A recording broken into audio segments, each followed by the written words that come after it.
Welcome to the RYLACast, the official podcast of Camp RYLA, Rotary District 5810. I'm your host, Greg Tepper, the other host of this podcast, back by popular demand. The people we thought about replacing him, and the uproar was outrageous. So he's back. It's Josey. Hi, Andrew. Well, hello, Greg. And what's the sample size for this uproar? It's dozens. Dozens of people were very upset with the even concept of anyone besides you on the RYLAcast. Well, I'm flattered. Oh yeah, they had signs and everything. This is the official podcast of Rotary District, Camp RYLA, Rotary District 5810. Thanks for spending a little bit of your day with us. Josey, I have a question before we get into some topics of actual importance. I have an answer. What is something that when you were young, you associated with rich people that now you're just like, oh, that's not that fancy? Okay. So what I'm going to say, I still think is fancy, but it came up in a conversation with my wife. Mm-hmm. Table side guac. Oh, I'm sorry. I'm going to fight you on this. That is absolutely fancy. That's still for rich people. Right. Like it's still fancy, but like on payday, it's like, hey, maybe get some table side guac. Table side guac. Because I'll tell you, growing up, this was a big one for me. If you had a refrigerator that had like the ice dispenser, you know what I'm talking about? Yep. That's it. The fridge with the ice dispenser. Hold on, Josey, you there? Uh-oh, I lost you. I thought, yeah, no, I'm I lost you for a second, so we're going to have to... Oh my gosh, hold on. Oh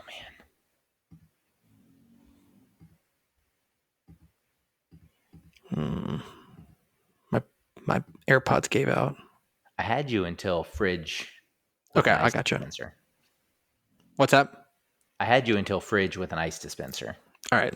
I'll start from there. Okay. In 3, 2. The one for me was that if you had a fridge with an ice dispenser, I thought you're loaded. Like you have so much money. And now like we have one and I'm not rich and I'm like, oh my gosh. Like, the concept of that was huge. The other thing was, if you were able to like order pizza instead of like making it frozen, you know what I mean? Yeah. That was a high class move. Mm-hmm. It was a real high class move. And now it's like we order pizza, and again, I'm not rich, but yeah, and maybe the pizza delivery game has just gotten more affordable for the everyman, more streamlined. But yeah, it's more streamlined, and the economics of it have changed. But I just remember thinking very distinctly that like my friends, like when I would have sleepovers as a kid, we'd toss Totinos in the oven, and that was big. If you were, but when I would go over to like a friend's house and they would be like, oh, we're going to order pizza from like, Domino's or whatever. I was like, oh my gosh, I need to hang out with this friend more often. This is ride the gravy train. I guess my thing, we did not have cable growing up. So we had the 4, 5, 8, 11, 21, 27. And whenever I got to babysit the next door neighbor's kids who had an early bedtime of 7 o'clock, nice. I had like unlimited Cartoon Network for 3 hours. Yeah. Now we didn't. Now my wife did not have cable, but we did growing up. And now it's like almost like the reverse of like cable is on the way out. He said as a cable employee, cable's on the way out because everyone's cutting the cord. I don't know. It's very interesting, like how those things have changed. But yeah, my wife was the same way. That when she would babysit, she was like, "Oh my gosh, I can watch Nickelodeon or whatever. You know what I mean? It's like Right. that was big doings. Anyway, I don't know why that came up, but it did. This is the RYLAcast, the official podcast of Rotary District or Camp RYLA Rotary District 5810. The whole Rotary doesn't want us. I have to tell you that much. I don't know. We have had some reviews. Sorry to cut you off. Yeah. From Australia, and they're listening, and they like what they hear. Wait, from Australia? So yeah, don't put this in the recording. Oh, it's fine. I'll edit this out. This is fine. Okay, perfect. Yeah, an international Rylarian friend that I met in 2014, Rebecca, also known as Beck. She listens. Oh no. And that's really all I've got. But just don't put that in. That's like behind the curtain. Like that feels like I won't. I definitely won't put that in. I'll make sure I edit that out. I'll make a note right now. And then, but also that feels like a lot of pressure. Like now if people are actually listening to us overseas, like if we're just embarrassing America, that's one thing. But anyway, I didn't think it was going out anywhere. Yeah, I know. Let's get into this. I want to know, Josey, from your perspective, do you think leadership and the characteristics that we value and appreciate in leadership are the same now that we did then 50 years ago?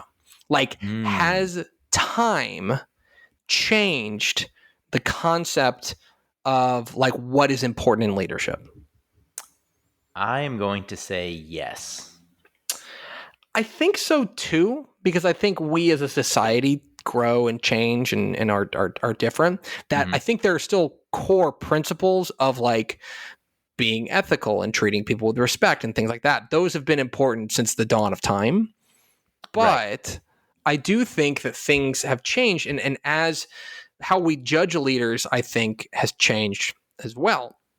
And so I've got this article up that I found. This article that I found by Wendy Van Earshot. Okie dokie. Yeah, I'll call her Wendy. Wendy's got an article up here on innovationorigins.com where she asks, what are the 10 leadership characteristics that we'll appreciate in 2030? What will we value in the future? Because I think that's, if we can grab onto those types of things now, we can be ahead of the curve. And a lot of them seem pretty straightforward, but there were some that I thought was really interesting about how she thinks that our society is going to change in such a way that is going to make these types of characteristics important. So here are the ones we're doing. We're going to admire people who are focused on creating positive impact through their leadership and not just being rich. I think that's interesting I think that especially these days, we're hearing about all these people who are in charge of businesses and CEOs who end up being not great people. Right. And I think that what she says is that we are moving towards a point where we are going to value we're going to value creating positive impact through their leadership as opposed to just having a bunch of money, and will hold leaders accountable for their impact on others in the world around them. I think that's interesting. Have continuously supported a lot of notable projects that contribute to a better world. I think that so more or less like philanthropy, like the idea of doing something that's bigger than yourself, that probably ties into the first part as well. This I thought was interesting. People who are leaders who are very competent in one specific area. Like she thinks that the idea of being just like this broadly good leader is not going to be as valuable as people who are excellent in one very specific area. That if they have one particular market or one particular area or one particular customer segment, that we're going to value them more. People who stand out because of their authenticity. I think that's something that I think you can see now. Mm-hmm. And maybe that's just in the age of social media. And maybe that's just in the age of feeling more connected than we ever are. That feeling like you have a genuine connection to somebody as opposed to something that is just like, I think we've gotten better as people at identifying lip service. You know what I mean? Right. And good. I was going to say, I'm on this idea of authenticity. Do you think it ties in with this lip service? Do you think there's sort of this gotcha moment when someone's trying to be authentic? And I'll tell on myself here a little bit. There is a little part of me that's like, okay, well, what's wrong with that person? You know, what has that person done wrong? Mm-hmm.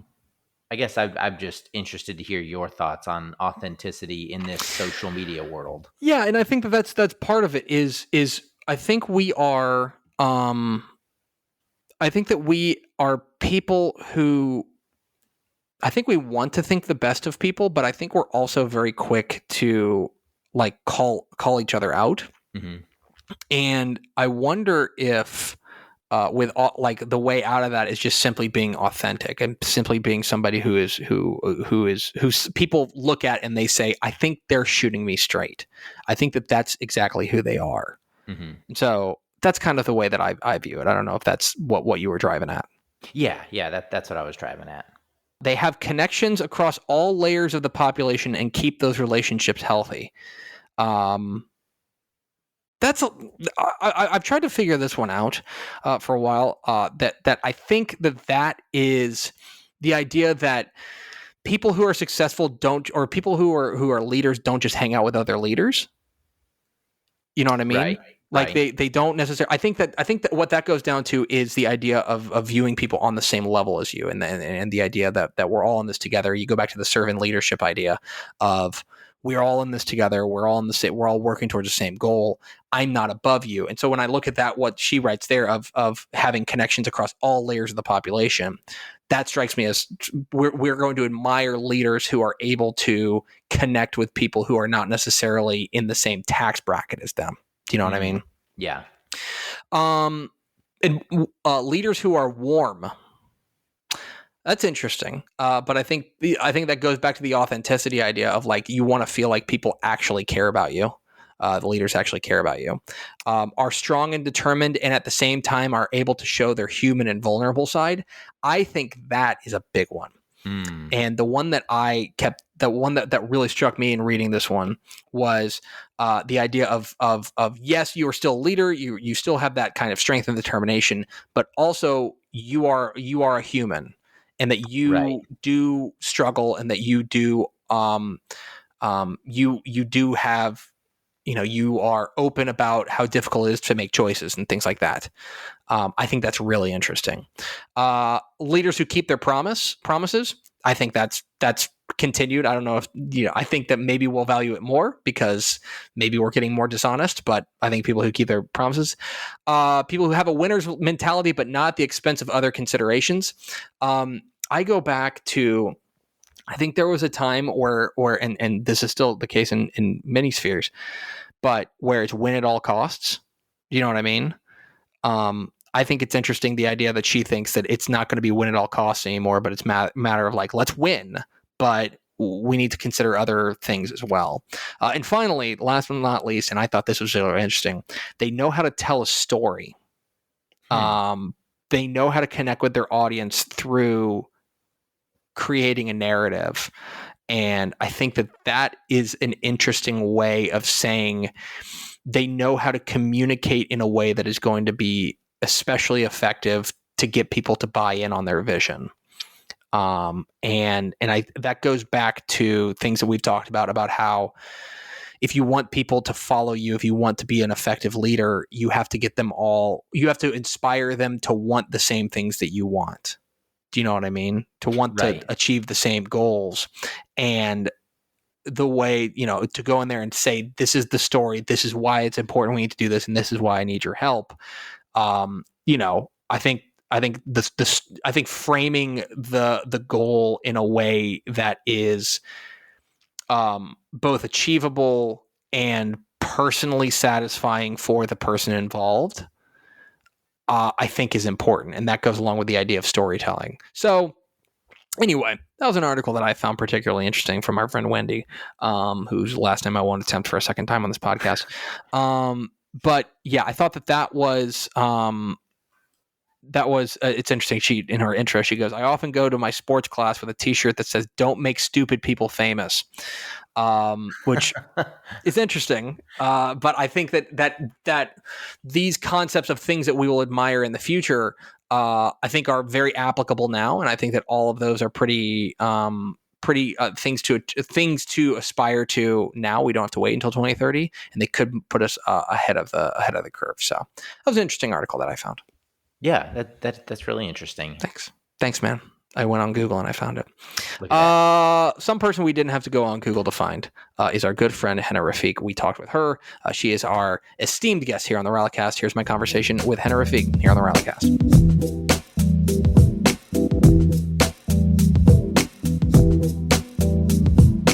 Our guest today here on the RYLACast, we go live on tape, whatever that means, to...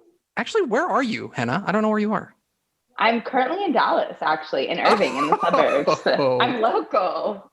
Okay. It's our good friend, Hena Rafiq. Hi, Hena. Hi there, Greg. How are you? I'm wonderful. Thanks for spending a little bit of your very busy day with us. I know that you've got a lot going on. I want to ask you to start kind of the same way we'd start all these interviews, which is to hear a little bit about your RYLA story and how you got involved and how you stayed involved and all that fun stuff. So I'm going to shut up and let you talk. Awesome. Yeah, happy to do it. So I am Hena. I'm from the suburbs of Dallas, Irving, Texas. So I went to camp for the first time in 2011. I went to a high school called Rancho, and I sort of got a note from a counselor to apply for this leadership program, and I did it, and I was shocked that it was free. And I have immigrant brown parents who wouldn't have paid for me to go to summer camp, but if it was free, they were very open to it. So shout out. Listen, let me tell you, as a parent, I got a lot of respect for that. I got a lot of respect for oh, it's free. Yeah, go do it, man. Go do it. Absolutely. I mean, you've got a lot of things that are coming out of your wallet and don't want to add another one that is coming from a random part of the world. And so got to go to camp in 2011, and it was obviously a great week, and it was such a good time, and got to go back as an assistant counselor in 2012, and then sort of just stayed involved with RYLA by going to camp a couple more times on alum staff, going to different stuff throughout the year, and then sort of notably got to go to international RYLA in Sydney, Australia, and I want to say 2014, maybe 2015. I can't remember now. But time has no meaning. It's fine. Time has no meaning anymore. But when I was in college, which was the best week, I got to go with Josey. If anyone knows, I've got a lot of good stories on that week. And then I also got to do a Rotary scholarship and go to grad school in London on Rotary's behalf, which was very fun and free as well. So there you go. So I guess, you've got a lot of things going on. I want to get into to at least some of them, but you've obviously made staying involved with RYLA at least some kind of priority. I think it would be easy to be like, that was a fun thing, and leave it in your rearview mirror. Why is it important? Why do you choose to stay involved with the program? Yeah, absolutely. I think number one, RYLA continues to challenge you even after you've left. I think we all talk about how the week you're a camper is very, very tough. The week you're an assistant counselor also is very, very tough. And it's exhausting and mentally challenging, physically challenging. But I think when you continue to stay involved, it just pushes you in other ways. And I think my biggest takeaway from RYLA, whenever I've always spoken about it, is that you say yes to one thing and that just leads to other doors. When I was 18 years old, I had no expectation that I was going to go to graduate school in London, let alone for free. And saying yes to going to camp and then saying yes to staying involved on staff allowed me to learn about RYLA. And then honestly, it's very bizarre because I think there was a year I decided to help out with our North Texas Giving Day campaign. And so I was responsible for reaching out to Rotary clubs. Because of that, I met a very nice woman out of the Carrollton Farmers Branch Rotary Club who was very invested in youth involvement. And then she set me up to get a scholarship to go to grad school. And I think it's just this idea of you say yes to something that's really exciting and something that challenges you and something that teaches you something new. and you never know when it's where it's going to take you. And for me, it's just yielded in so many cool opportunities and so many fun things to do that there's no reason for me to not stay involved. Well, one of those fun things that, I don't know, Rotary was directly, indirectly, somehow, not related at all, but you were you earned a Fulbright award to go teach English in Kosovo. I did.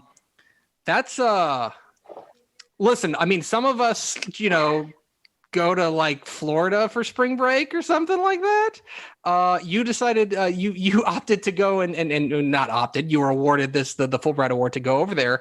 Can you tell us a little bit about that experience for you? Yeah, absolutely. So I will start by saying Kosovo is better than Florida, hands down. I know people like Florida. What a claim! Look, wow. I was born in Florida, Greg. Like, I can speak to this. I'm a native of the state of Florida.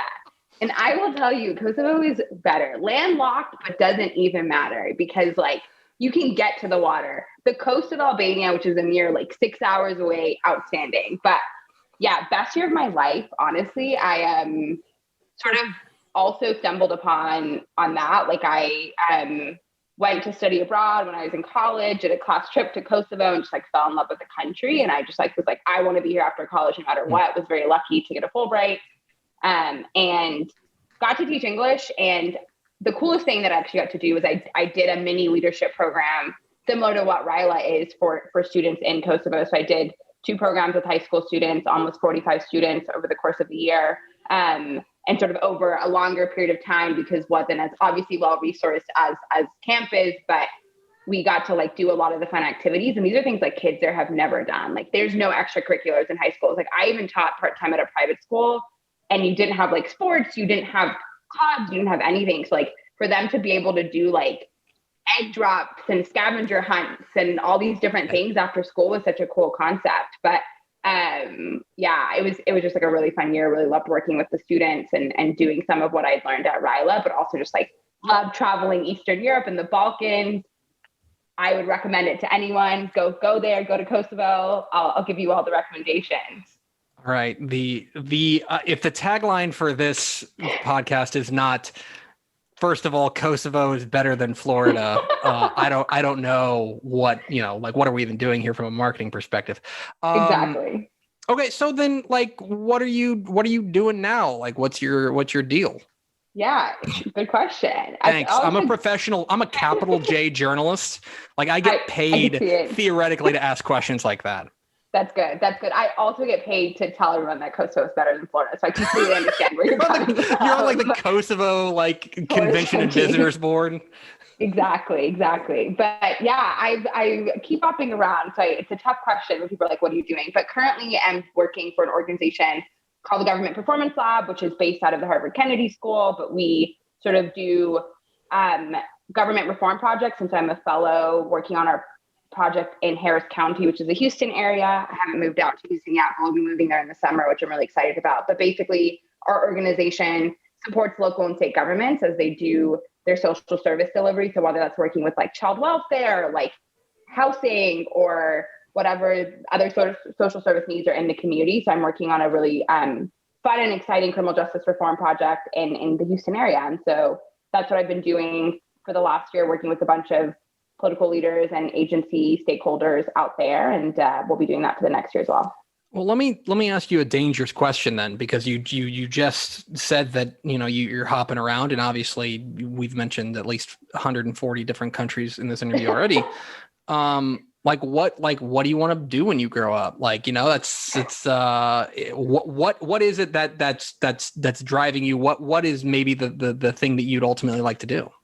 Yeah, good question. So I would say I'm supposed to already be grown up, approaching my 27th birthday dangerously, but I guess we're not there yet, which I appreciate the compliment, Greg. But I actually really, really loved working in local and state government. I would like to sort of stay involved. I have done the international thing, and while I love living abroad, I am very excited to be back in my home state and sort of doing innovation work around how do we make government just be better and do sort of things that its citizens and community members need. So I sort of envision a world in which I stay in local and state government. I think I don't know exactly what that looks like, to be honest, but I'd love to do work in housing or education or sort of one of these big, large social causes and sort of just make things work, if that makes any sense. Absolutely. Yes, of course. That makes a lot of sense. There's a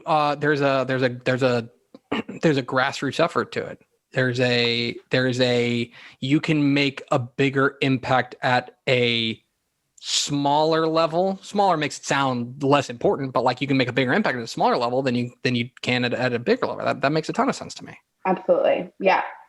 Okay. I think that's it. So finally, and I did warn you about this question, but we want to give you the floor for up to or more. I don't know. We don't really have there's no limit on podcasts. You can go as long as you want if you want. But I mean, I do need to eat. But give you the floor if there's something you want to plug, something you want to promote, something you want to tell people to go check out. It can be something like personal in your own life, like if you have a website, or it can just be like a thing that you like or a thing that that's in your world right now. Yeah, good question. So I've already made the Kosovo plug, so I'm good there. That would have been my hands-down traditional plug. Go check the country out. Go check the website out. That not that large. You can do it quickly. But I think the second thing is, and Greg and I were talking about this, but tonight marks the start of Ramadan, which is a holy month for Muslims, and I'm part of the Muslim community, and we will be fasting for the next 30 days from when the before the sun rises until the sun sets. No water, no beverages, no food, no gum, all of those things. It's a really fun and enlightening month. But so if you have any Muslim pals, check in on them, just say hello, wish them happy Ramadan. Or if you want to learn more, I'd recommend people to check it out. It's a really fun and exciting month.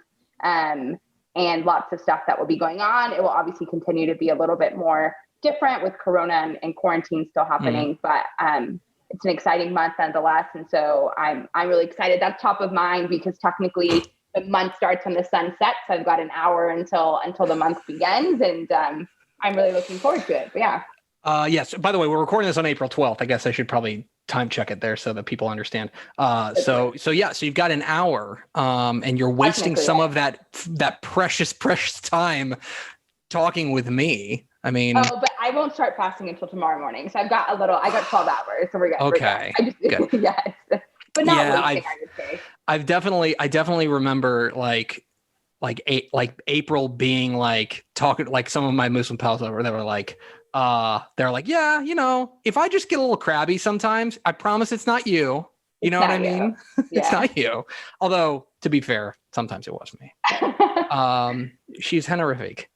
Thank you so much for your time. And it's great to see you. And let us know what country you end up in next and which Eastern European nation you want to come on and promote next time. I will think about it. Yes, I will work on that. Absolutely. Sounds good, Greg.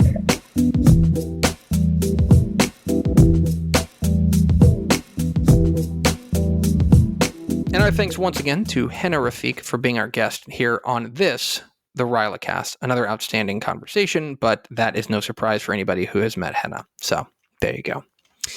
And now it's time to bring this thing home. And here to give us our quote of the week is our good friend, America's sweetheart, Andrew Josey. Well, thank you, Greg. And thank you, Hena. Good job. Yeah, thanks for thanking the guest. Thank you for thanking the guest. Thank you. Well, we could be here all day. Today's quote comes from Sidney J. Harris, who you may be asking yourself, who is Sidney Harris? And Sidney was an American journalist, somewhere in the 1917 to 1986 era.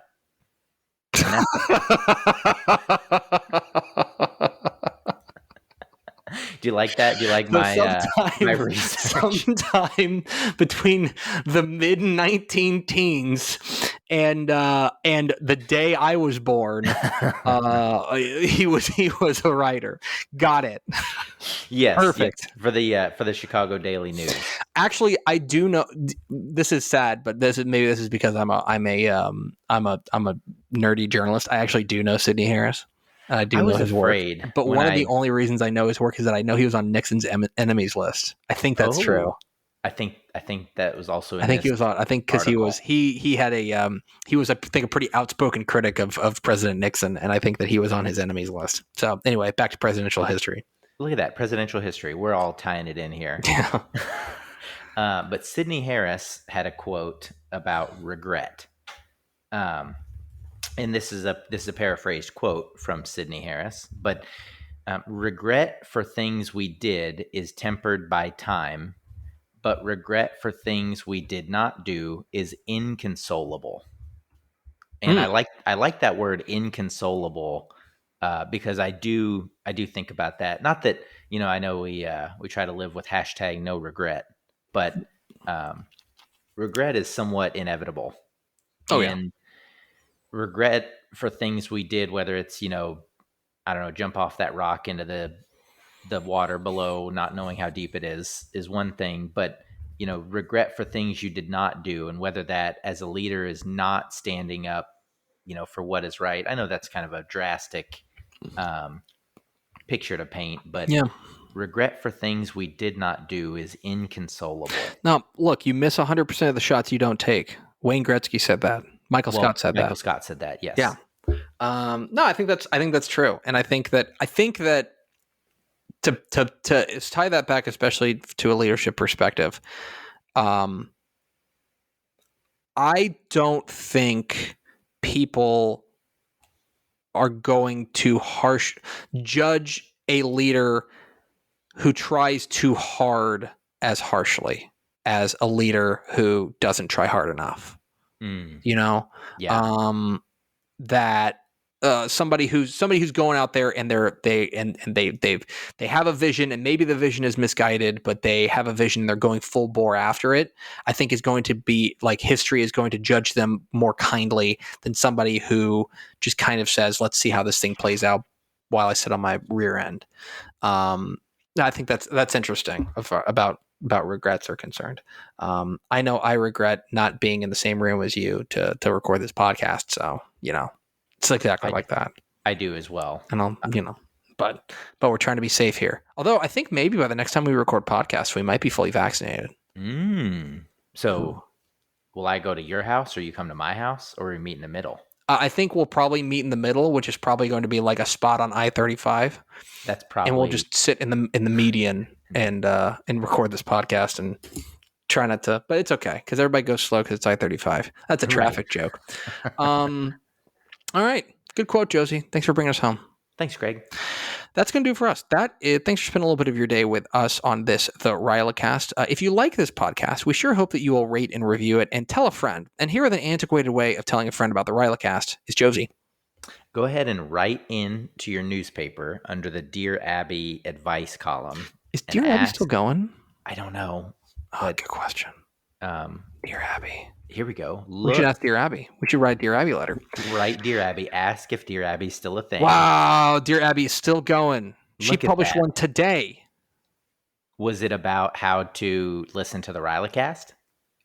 It was not. It says couple works to overcome revelations of man's affair. So, no. Well, that's my antiquated way, is to write into Dear Abby to try to garner interest into listening to the RYLAcast. Wow. So it still fits. Oh, now I want to read all about Dear Abby, what kind of opinion she's got. Thanks, Josey. Thanks, Greg. We'll see you next time on the RYLAcast.